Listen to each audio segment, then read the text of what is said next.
Good evening, ladies and gentlemen. This is part two of my review of popular culture. And as I mentioned in the first part, this is based on a class that I gave for many years at Peninsula College and really enjoyed giving that course. And so I wanted to do this version of it. So there'll probably be about 9 or 10 installments, which I did not mention the first time. So this is part two of 9 or 10, depending on how the timing goes. And last time I mentioned that one of the key elements in the development of popular culture has been the increasing amount of wealth that is held by an ever-increasing percentage of the population over the last, say, 300 years. You know, pick a date again, score it how you will. But about 300 years ago, this transition set in. And slowly over those centuries, and then rapidly in the last century, the distribution of wealth has created a much greater emphasis culturally on the cultural interests, influence, and ideas and practices of sort of the great unwashed masses, if you will. And to get a perspective of this, if you go back to, say, ancient China, most of the cultural production, although not all of it, of course, took place either in the imperial court or within the context of the aristocracy and the Confucian scholars who were representatives of the imperial court spread out throughout the country. So it wasn't a single source, but these sources tended to be the highly educated super elite of that society who represented a vanishingly small percentage of the population. Again, if you look in Europe, you have the same distribution of wealth, so that even as late as Goethe's lifetime, you know, he was probably the best-selling novelist of his time, The Sorrows of Young Werther being, you know, an international bestseller, but he made his living by working in the court of a duke. And so that's a very different model. So he wasn't, for all the work he did, all the plays he wrote, all of his poems, as famous as he was, the real status, the real sense of belonging, and basically the paycheck was provided by the aristocracy. Now, certainly he could have done other things, but for most artists at his time, this is how you made your way. You made it through the patronage of the aristocracy. You see this similar pattern in the life of Mozart and certainly in Bach, who was supported by a handful of wealthy nobles and church institutions, the church being another important source of funding. If you look at a scientist, or I don't know if you call Galileo a scientist, but an early scientific thinker and natural philosopher like Galileo, you see that he worked briefly for the university in Pisa. Well, not so briefly, actually. He worked there for, I think maybe, he worked there for a while, but his pay and his appointment were actually supported by and provided by many royal donations, and then eventually ended up working at the court of the Medicis, which was, again, this is the best way to go. And never did he think about making his money from being a popular author or from being an independent scientist or things like this. That was just essentially not possible. And so all these aspects of culture, popular culture that we see now, where someone can be a science writer, or they can do independent research, or they can make money through patents and selling of scientific equipment, by the way, which Galileo did do a little of. You know, he's right there as this starts to come into the fore, making telescopes and making some measurement instruments, which were kind of interesting. Sort of early calculators. They kind of looked like almost like scissors or like a compass sort of calculating device. But in any case, you're just beginning to see this, so that at the beginning of, say, Mozart's life, he is pursuing relentlessly royal patronage. By the end of his life, he is writing for popular theater and starting to make money in that way. So right in there is when you can begin to see the shift.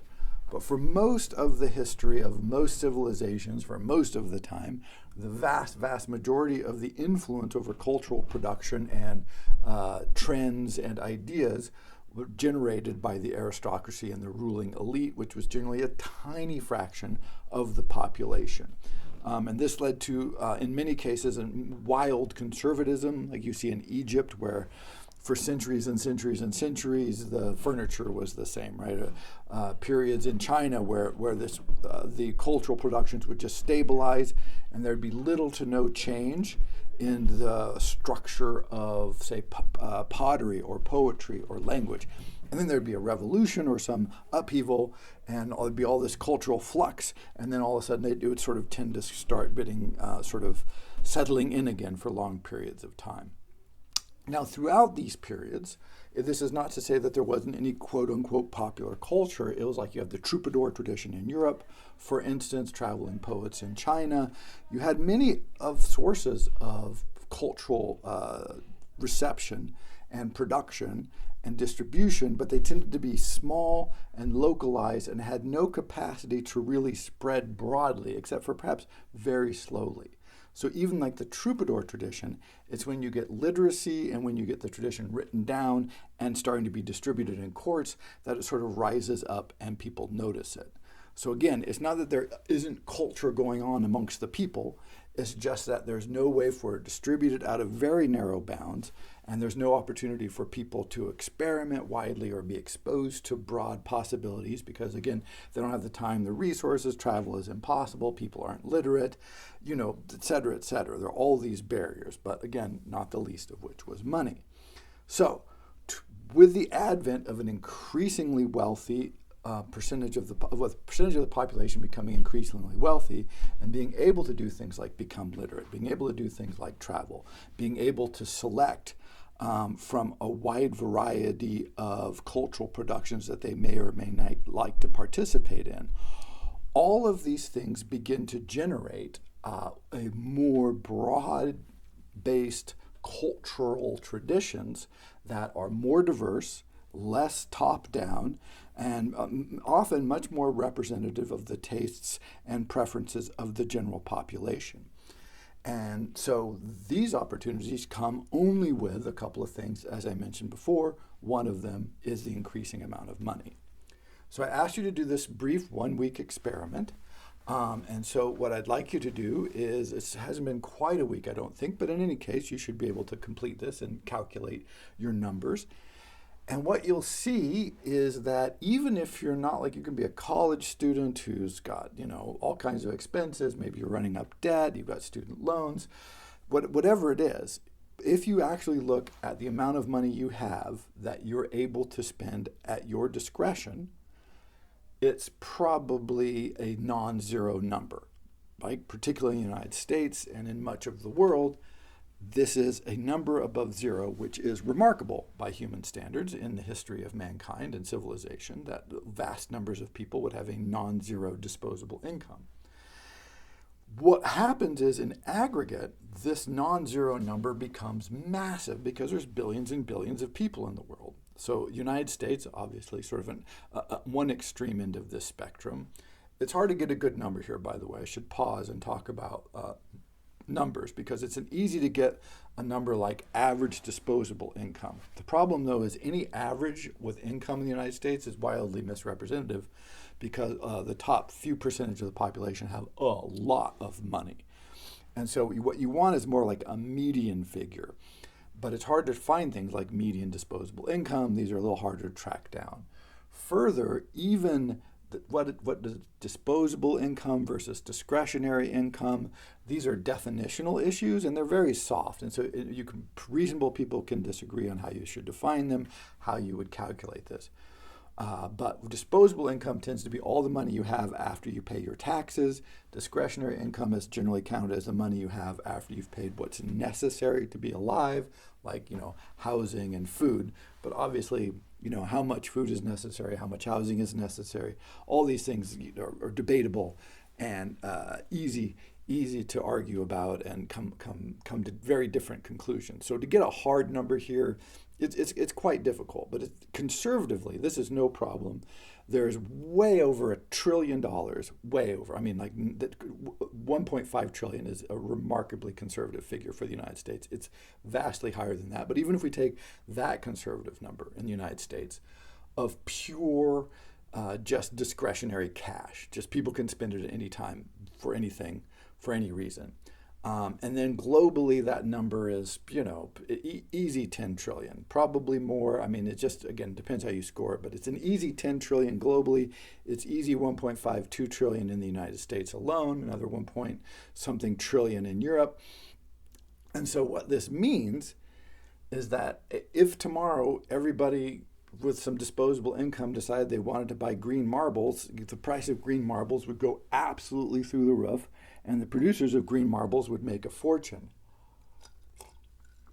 Similarly, this means if you can convince people that they want green marbles and you have green marbles, then boy, you're going to make some money.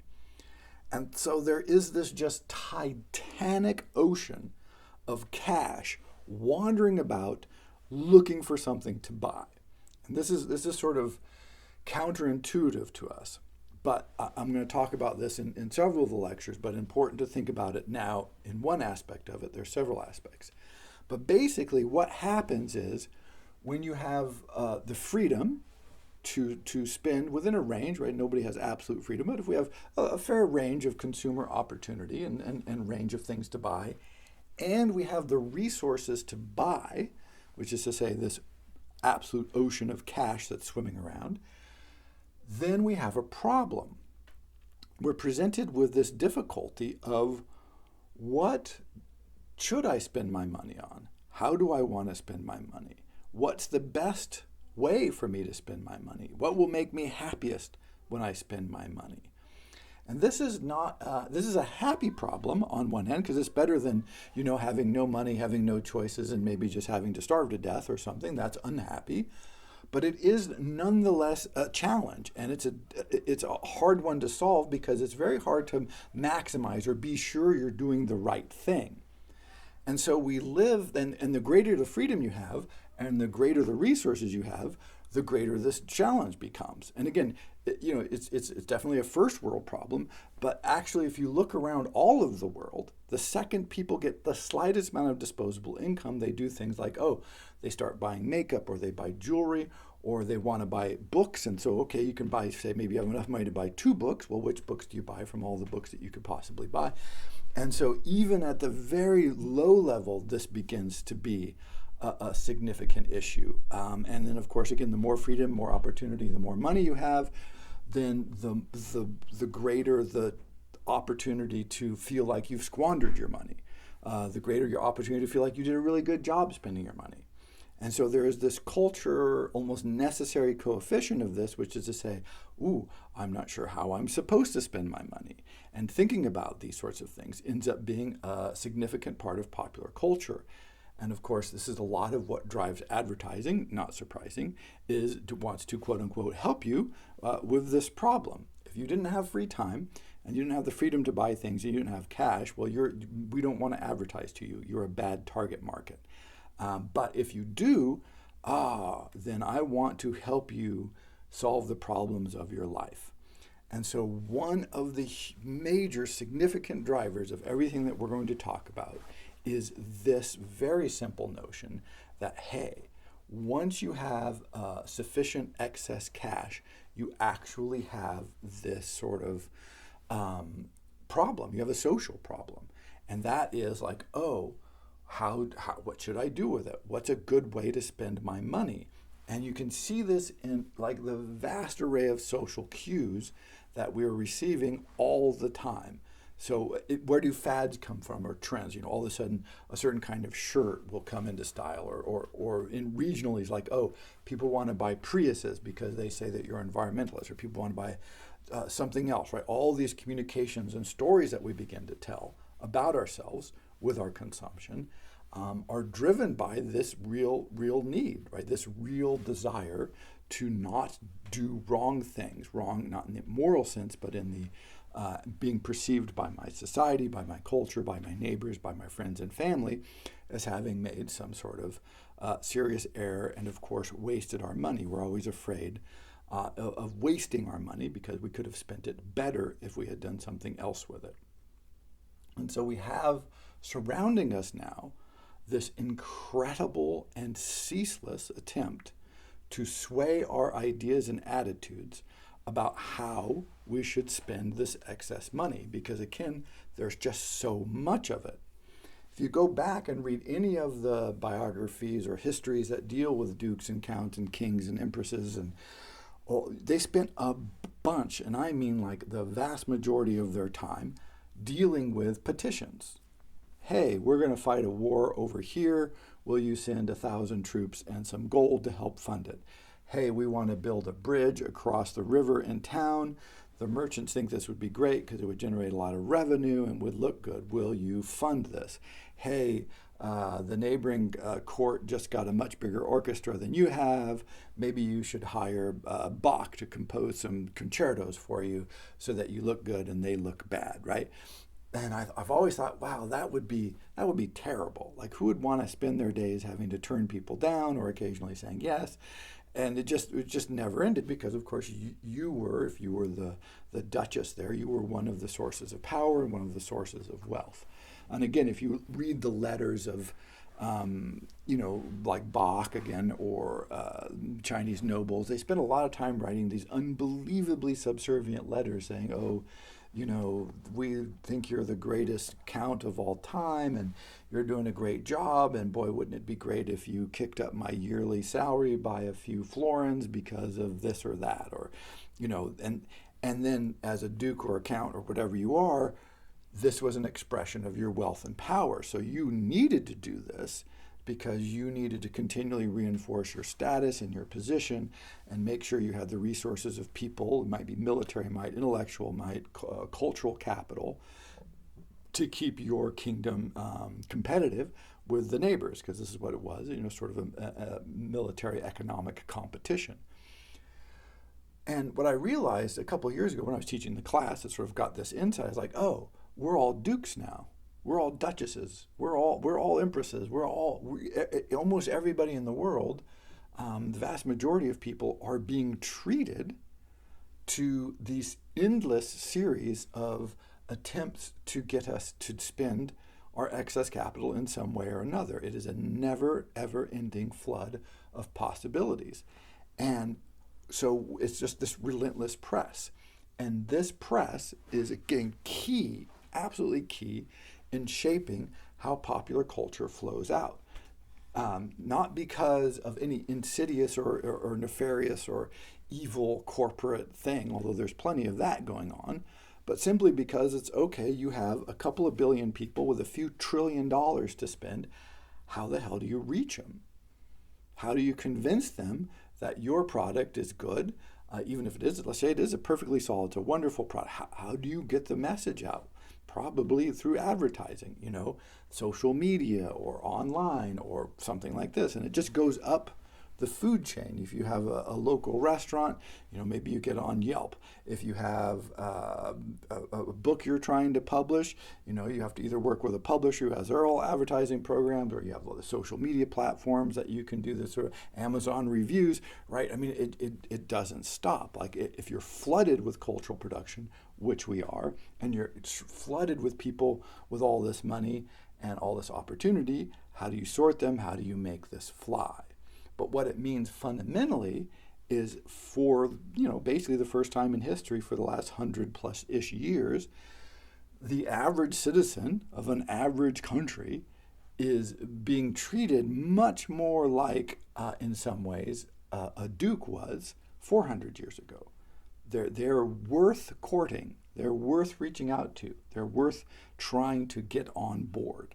And that is very different, because for most of history, actually also legally for much of history in most countries, peasants or non-nobles actually had a whole different set of laws. I think I've mentioned this before, but it was legal for the aristocracy to just ride you down in the street and kill you with their carriages and horses. Like, that wasn't illegal if you weren't a noble person. They could just kill. That wasn't a crime for a long time in many places in Europe, because you actually don't matter so much that it's actually okay for the important people to kill you. I mean, you're very much off the map. You don't count. Now you count, at least to someone. You're worth exploiting. Maybe that's the way to think about it, to be cynical about it. We've achieved the happy state of being worth the trouble to attempt to exploit us. And while it doesn't sound so good, it really is quite revolutionary. So, first thing to keep in mind, and hopefully as you've scored out your bookkeeping, you see this, that even if you have, let's say, even just relative to the United States, which would be a small amount of money to have as discretionary spending, $10 a week, that is $40 a month, which is $500 a year. $500 a year is not an insignificant amount. People in the United States with that kind of disposable income tend to be either the very poor or children. But children almost don't count here. And will give you an example of how systematic and insidious and important reaching out to consumers has become. But if you go to the grocery store in the United States, what you'll see is children's candies, things to appeal to children, are almost always shelved at the very bottom of the aisles.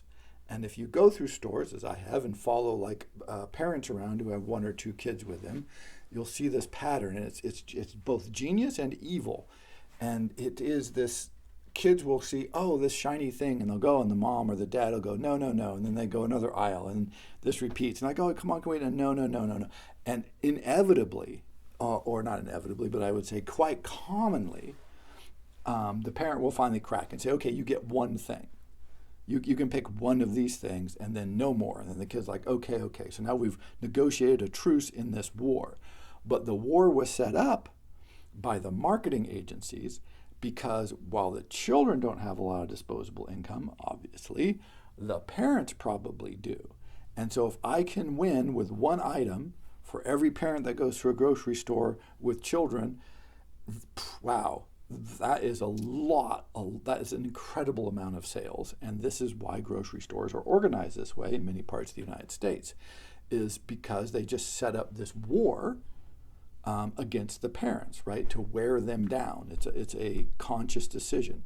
If we can tire them down enough, then we'll be able to force them into just giving up and negotiating this truce with their children. And of course, this is all tied in with other marketing that children have seen, and this, sort of gets them to be interested in these products. Then they see a product or a product like it on the shelf, and so now they want it because they're primed to want it, and it just ups the stakes for the game.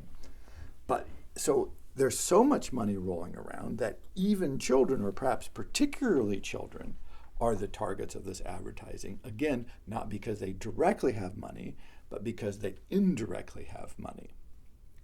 And I've also seen comments that people talk about like, but people are in all kinds of debt. And it's like, yeah, think about that. This is one of the amazing things also. The extension of credit to regular people is sort of a very recent evolution, by the way. This has not existed for a long, long time on the mass scale.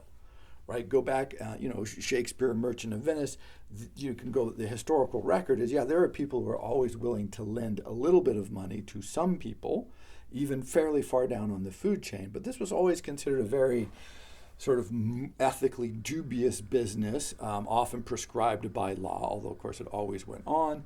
And, specifically in Islam, you're not supposed to loan for interest at all. So there's been all this war about this and prescription about this, but sometime in the 50s-ish, 1950s, so not that long ago, people really started working out that, what's good for your economy is to just let people borrow money and hope they pay it back and charge them absurd, painfully high interest rates.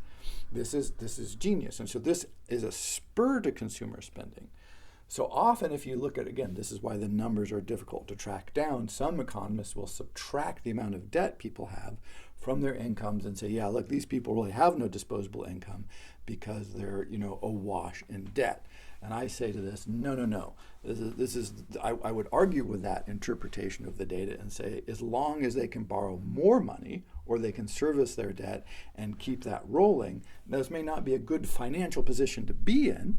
It's not like a recommended approach to saving and investing. However, it means that they do have a significant amount, and often quite significant amounts, of credit available, which means, great, I don't care where you get the money from as long as you can get it and pay it. Once you've paid me, the merchant or whomever, now it's the credit extender's problem whether or not you pay it back. I don't care if you pay it back. Whoever lent you the money has to pay you back, which is usually a third party. So I'm happy for you to buy with a credit card because now it's the credit card's problem for you to pay it back and not mine. And so all these mechanisms for generating and extending credit and debt to absolutely even relatively poor people has become shockingly common, and of course has generated trillions of dollars of consumer debt, which of course creates trillions of dollars of consumer spending, which again, hello popular culture. This is part of what keeps that wheel spinning so rapidly. And of course, we don't have time to go into all the many strategies that the companies employ to make this function and to corner your debt. But notice there's a bidding war for your debt, because your debt is valuable. Because if I can loan to you at, say, 15 or 20%, and I have a reasonable expectation you'll pay that back, hey, I'm borrowing at 4%. For a while I was borrowing at 0%, but now you're borrowing at probably a little higher rates, 4 or 5%. Loaning at 20, oh my goodness, I'm making 15% on the swings. That is a very lucrative business. And so one of the things that consumer society and popular culture have generated is a bidding war for people to take on your debt. Like, I want you to be in debt to me because your debt is so valuable, which is kind of weird to think about. This was not how economies used to run. They did not think about it this way. They did not pursue peasants and try to force loans onto them at ridiculous terms. This is something of these things existed in various forms to a certain degree, but the sort of massification of this that's taken place over the last 100, but really the last 60 or 70 years post-World War II, has driven this to, again, just to trillions. So this is what's put the T in front of all of this.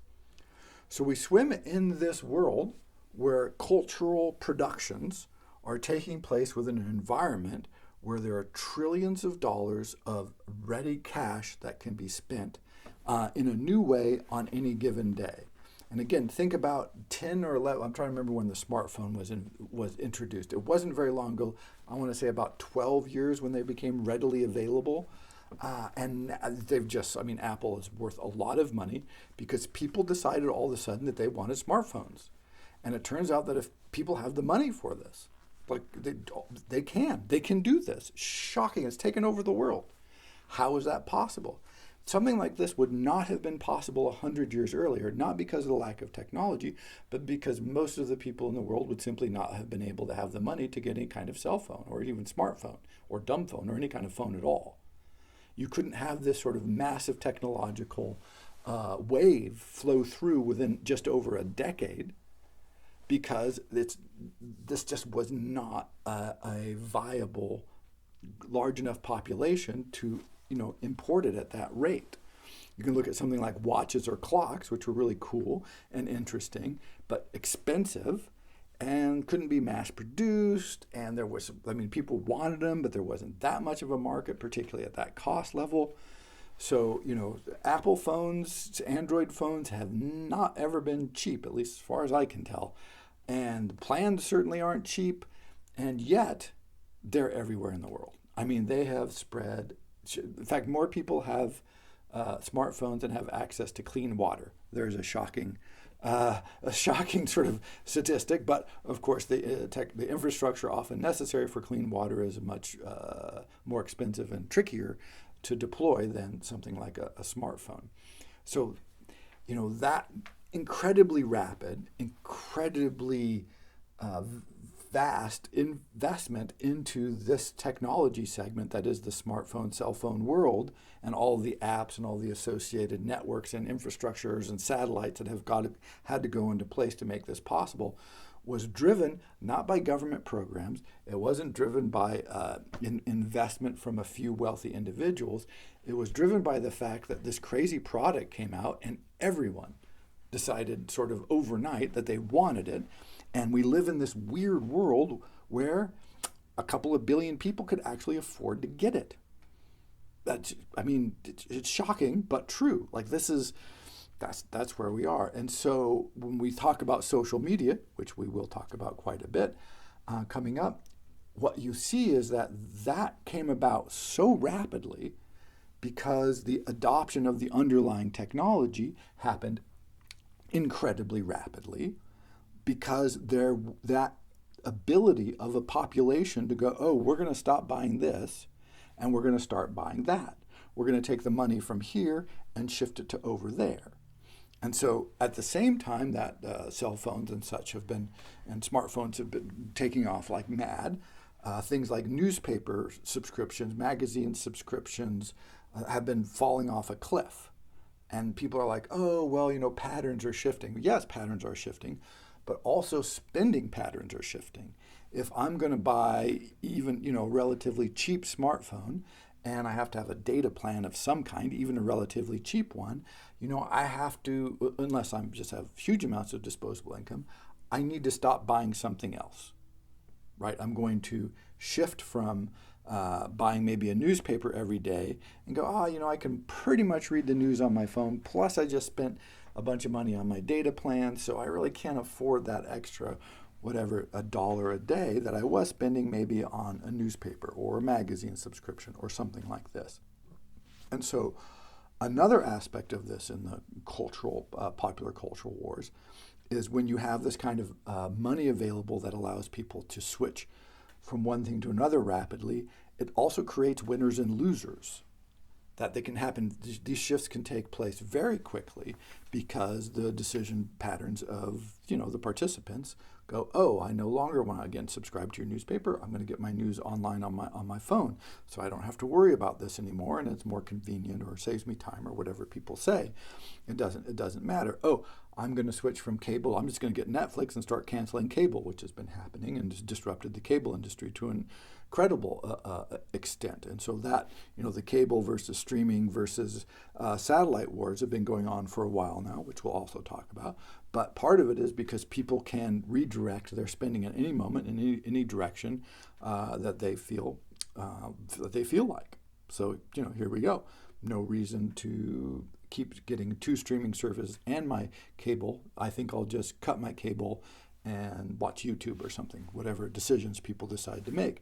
And so the cable companies are like, oh my gosh, we're losing, and they are in the United States at least, losing a lot of customers. And so they're seeing this dwindling of their subscription base and had to make changes and so on. So because there is such a vast pool, any significant shift in that pool has really seismic impacts on the culture of society. Even to the point, and this is now happening all over the world, where social media is interfering in elections. And people are like, whoa, where did this come from? When did elections start being influenced by social media? Well, different candidates, different actors, some of government, sometimes state actors, sometimes extra governmental actors, right? Good players and just people who are normally doing it start influencing people through social media, which is a whole medium that didn't exist for most people's life experience. And then all of a sudden it jumps on the screen, and then, oh wow, look, it's starting to shape the outcome of elections. I mean, wow, just like that, maybe within, say, a decade. Obama certainly was one of the first candidates who took a big advantage of this. And this technology, by the way, this happened throughout history. Both Roosevelt and Hitler were big users of radio. They both used a lot of talks on radio to get their message out, to influence people, to reach out to society, to shape ideas, to advance their programs. Of course, one program significantly more evil than the other, but that they were both recognized the power of this medium. Hitler, of course, famously made films, and those are talked about a lot, and they are interesting and sort of dynamic and amazing. His attempt to use the sort of grand film, Lowenthal was her name, right? Was that right? I can't remember her name, but I think it's Lowenthal? Not quite right. Something like that, but made those amazing films. You'll recognize the clips from them if you watch them. They're available on YouTube and such. But it's really the radio that was much more influential. Then you had figures like Berlusconi who take over the media in Italy and then use the media in ways that it hadn't been used in the past, the broadcast media in his case, not the social media. And so the popular base, what people are doing, how they're structuring their lives, has all these dynamics to it that begin influencing things like the structure of our elections, how candidates run, how our politics are perceived, how votes are passed, and elections are undermined. And, so it's not just like, oh, some people buy this shirt, some people buy that shirt. It really does have this dramatic and often unforeseen impact on society. And generally, people see this as hugely destabilizing. But it's also almost at, inversely proportional to, hey, you give people freedom of opportunity to make decisions and strange things happen. And when people say, oh, we don't want strange things to happen, which is reasonable when you talk about, weird influences on elections, it's also like, oh, yeah, but yeah, can you predict quickly enough to adapt with sufficient speed to people's behaviors that you can preclude this kind of thing? The history of technology and the adoption of technology suggests that usually the laws are behind. And perhaps as we accelerate the rate of change, the laws will become increasingly behind. And just a note on that, right now there is some anecdotal information, hard to peg down. I'll look for more of this for the social media segment that will be coming up on shortly, that young people seem to be using social media less, and indeed there's a movement to actually revert to flip phones, which have very limited capacity to do things like Instagram or Facebook or Twitter or any of these sorts of media platforms or TikTok that people are sort of struggling with and starting to have questions about. So it could be that in 5 years, we look back and go, oh yeah, remember that social media fad when people were putting all their stuff online? Oh, that was interesting. It could be one of these things that shows up, grows, and goes away. Because again, there's billions and billions of dollars at stake in preventing that from happening, but trends come and go. The companies are born and died. Fads happen. People respond in unforeseen ways. And this is the dynamic of popular culture as well as the change agent. Like, people try to control how individuals behave. They try to control group behavior. But it is still very dynamic and, as of yet, not very well controlled. And generally, strange things are about to happen all the time.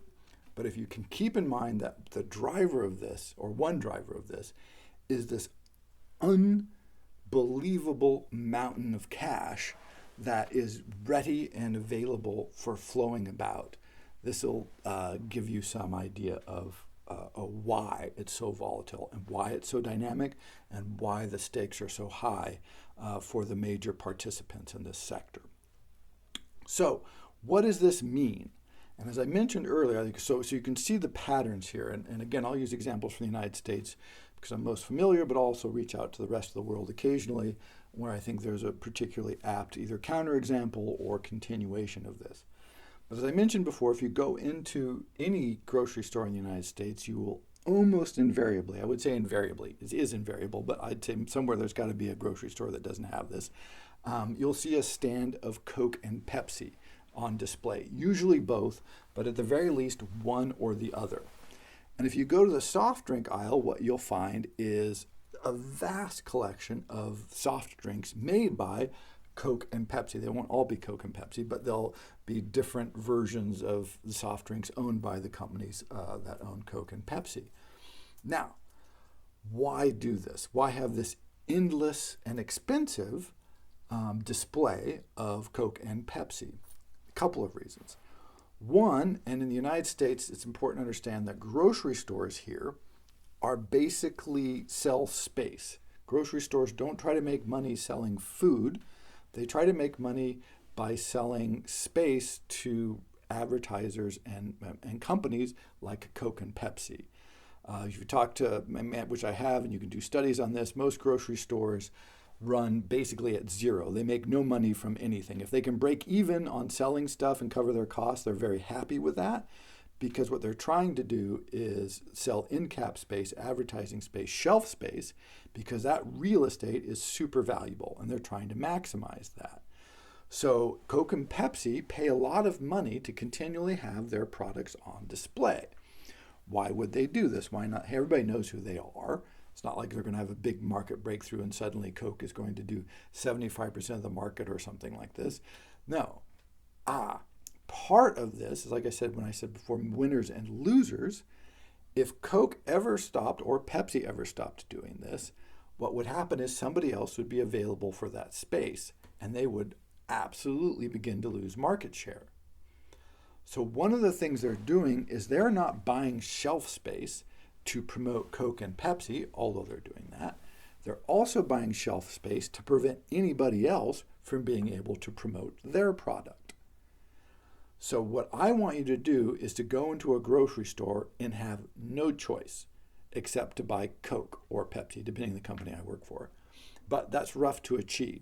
So what we're going to do is set up a system where basically everything you see in all the prime real estate up front at the end caps as you walk down the aisle is Coke and Coke and Pepsi products. And if you want to do some off-brand, off-name, some other kind of soft drink, you're going to have to go looking. It'll be further down the aisles. It will be harder to find. It will be less prominently displayed.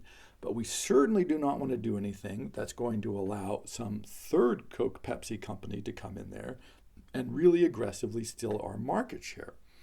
And so they do all kinds of things, including spending a fortune, I mean billions of dollars every year, simply to buy the shelf space so nobody else can be on the shelf space. And if you've ever gone in and say, man, do they really sell that much Coke and Pepsi that they need that much shelf space? Don't they just restock it at night? The answer is no, they don't need that much shelf space. They could just restock it at night. What they're doing is they're taking the space away from other competitors. Because again, when you have this much free-floating money, we do not want to take the chance that suddenly somebody else is going to produce a product, put it next to ours, and they're going to like yours better. I want you to like mine, but what I really want is for you never to be exposed to any other alternatives.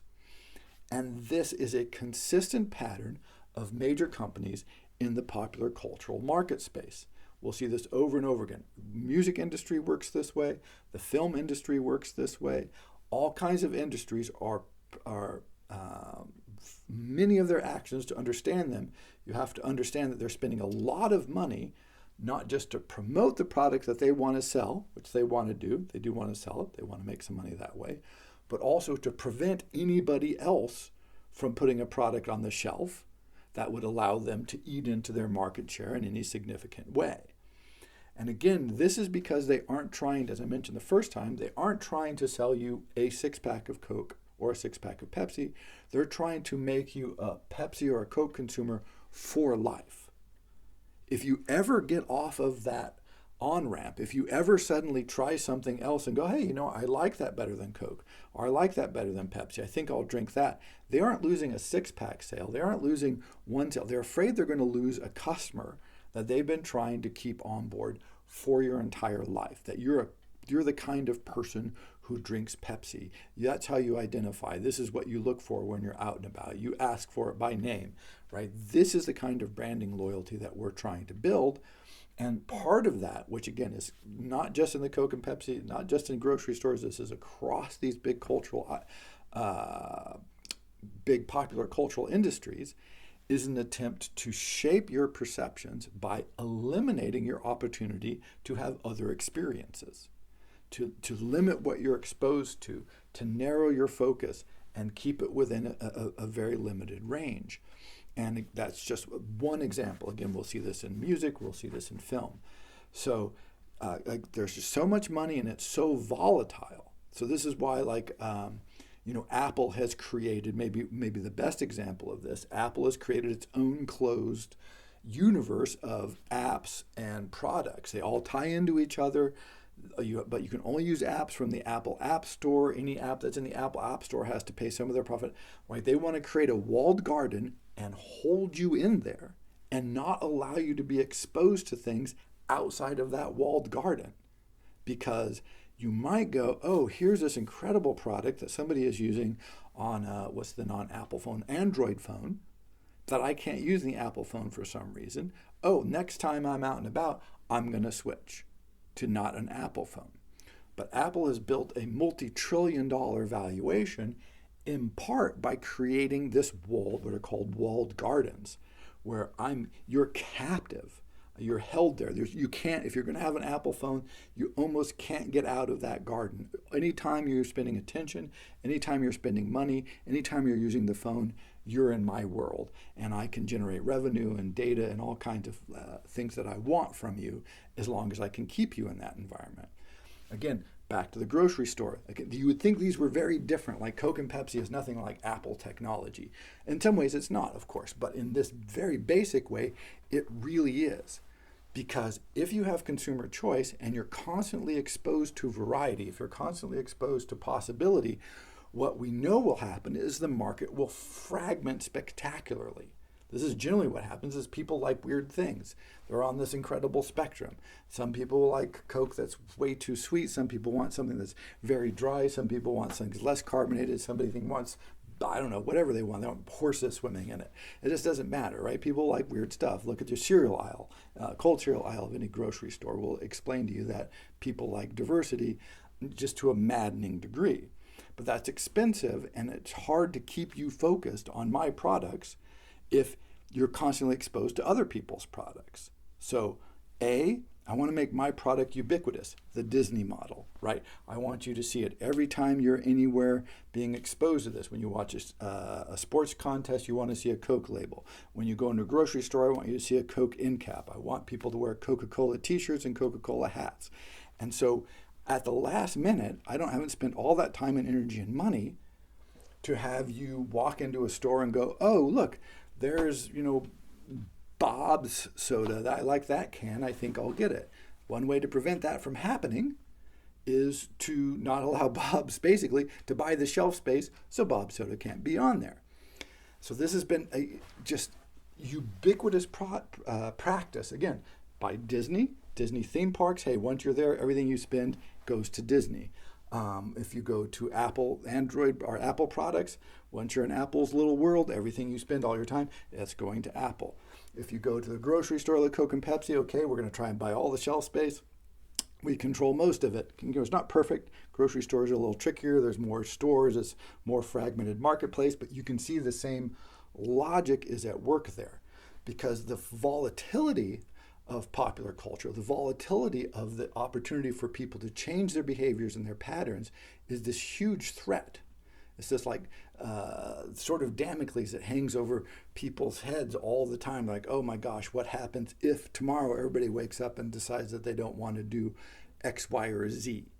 Like Coke and Pepsi were at first freaked out by the water movement until they realized that it's really much cheaper to sell water than it is to sell carbonated sugar water, which is cheap enough. And so they're like, oh, hey, we'll just move into that market, which they did very aggressively.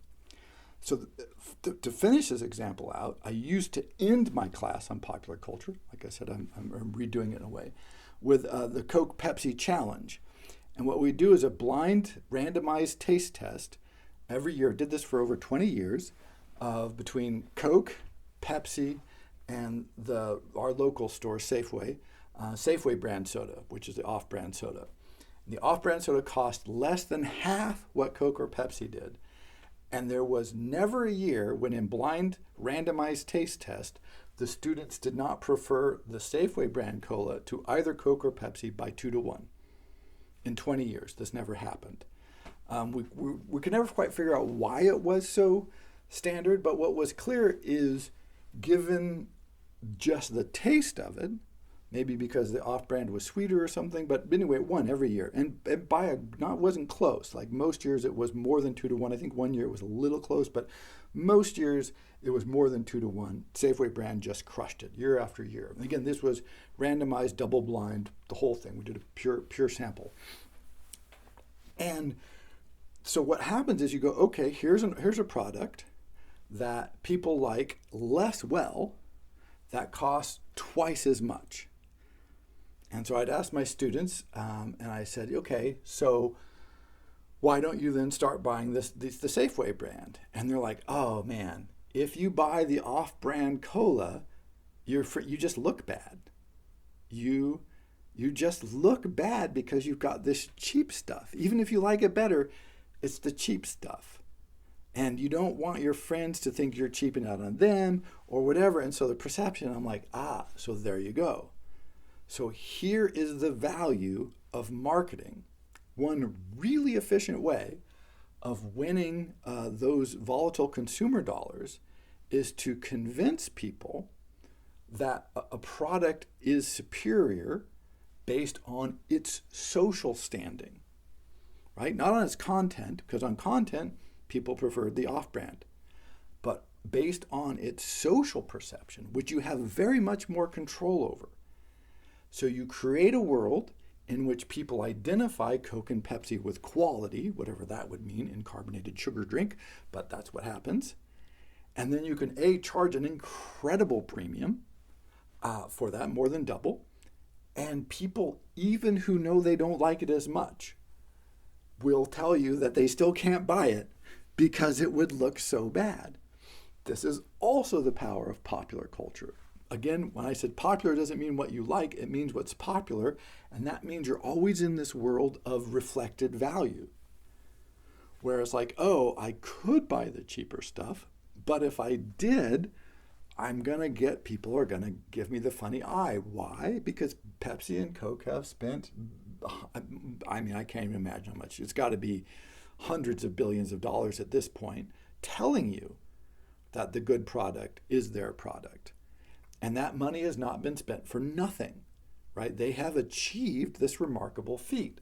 However, what did happen over those 20 plus years that I taught this class is towards the last 5 or 6 years, the number of students who actually drank Coke and Pepsi started to decline precipitously. And so they started saying like, we'll do the taste test, but I really don't have a preference because I never drink the stuff. Finally, I had to abandon it because it became meaningless in the last couple of years because so few students regularly drank carbonated soda anymore. And I thought, there it is. If you ask them which was better by brand, they would say, oh, Coke or Pepsi. Usually they say Coke. If you ask them which they preferred by taste, they would pick the off-brand. But in fact, they didn't really care because they didn't drink it anymore. And so that titanic shift in consumer behavior, driven by concerns about health and perception about the impact of sodas on you, the dislike of certain major brands, caused them to migrate away. And so I switched over finally to start doing water tests, right? And we would test tap water versus various expensive bottled waters, and there was never a clear winner. Basically, water is pretty watery, but the incredible difference, of course, is the cost and the perception of value based on people paying, literally, free. You can get free tap water in most schools versus, several dollars for a single bottle of something like Fiji water, which is pretty much an environmental crime against humanity. But that sort of capacity to, again, win market share, influence behavior, get huge profits, has to come from shaping attitudes as well as behaviors. So that's just a few quick anecdotal examples of what happens when and why it's so important that we have this titanic amount of money floating around, and the fact that it creates this very curious dynamic where companies want that money, of course, and this drives all kinds of things, but also they're afraid of losing that market share because people have choice. It is a dynamic environment that constantly changes and evolves. And what was true 5 years ago or 10 years ago is not true today in any number of industries. And so it's changing very, very quickly indeed. And so that money sloshes around, the companies chasing it sloshes around, and it creates this crazy mixed up popular cultural world that we live in. Now, the second aspect of this that I want you to think about for next time is time. And so just as I had you track your spending for a week, I would like you to track your time for a week. And generally speaking, people feel very stressed about time. They feel like they don't have enough time. They feel overwhelmed. They feel edgy and nervous. And I think a good thing to do is just, keep your major categories. How much sleep, how much time spending eating, how much time with friends, how much time with media of various kinds, listening to music, reading books, playing the guitar, kicking a soccer ball, walking your dog, whatever it is. And just see over the course of 7 days how much time you spend on various activities. And then, as with the money example, please then ponder how much time do you have that you could spend otherwise? How much quote unquote free time do you have? How much time available to spend in different ways than you spend it now? We all need to sleep. We need to spend some time eating. It's probably good for us to bathe once in a while. These things are necessary, But once you've worked that out, we probably have to have jobs, right? Like so, sort of work that out and come up with a number that you think recognizes sort of your disposable time. We kind of did disposable income. Try to come up with disposable time. Because as we'll see, as important as the money is, which is very important, of course, the time is also an incredibly important aspect of popular culture. So very brief, quick overview of money, which of course you could go on forever about because it's such a complicated and subtle issue. It will come up again and again because, again, it influences so many aspects of how the culture moves forward, popular culture. And second, please keep that time diary because I think it'll expose some interesting elements. If you're not aware, some people, again, like with finances, are very aware of this, but often we have more free time than we think, and how we spend it is often stranger than we might suspect if we don't write it down. So thank you very much.